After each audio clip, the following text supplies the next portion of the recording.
Mitt navn doktor Kutte. Ja, som de ser så blir det bare meg og deg her i dag. Etter de nye sparetiltakene så må vi utnytte ressursene optimalt. Pasienten må hjelpe til selv. Ja, skal gjøre mitt beste. Ja. Var det tarmene som plaget deg? Ja, det har vært så mye gass. Jaha. Det er ikke noe annet som plager deg også da.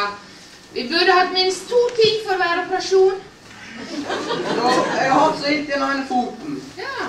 Akillesen har plaget meg helt siden barndommen. Jaha.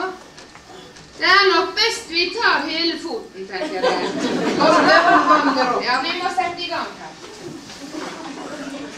Her, ta i sagen, du.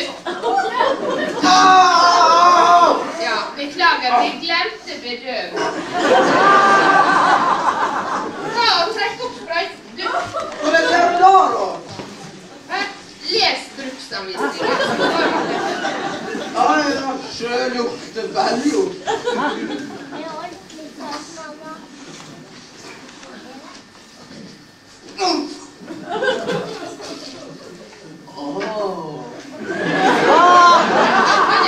Ja. Er du klar? Ja. Ja. Dette går jo bra. Dette klarer du alene. Jeg spretter opp huset så lenge.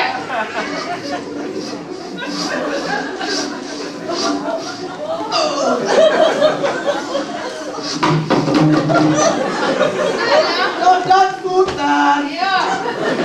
Da kan du hjelpe meg å lyse så lenge. Det var så mørkt her. Ring, ring! Et øyeblikk, bare hold litt. Ja, hallo, det er doktor Kutte. En kritisk situasjon. Du kan ikke finne den. Ved 7.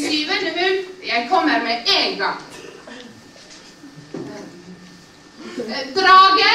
Ja! Er de ferdig operert? Ja! Ja, kom inn her litt, er du snill.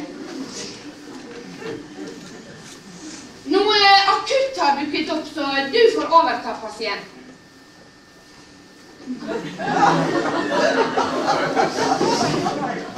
Er det du, Gilmar? Din jævla drittsekk som klager på muren min? Du skal pinadø deg få ta og sy etter sjøen.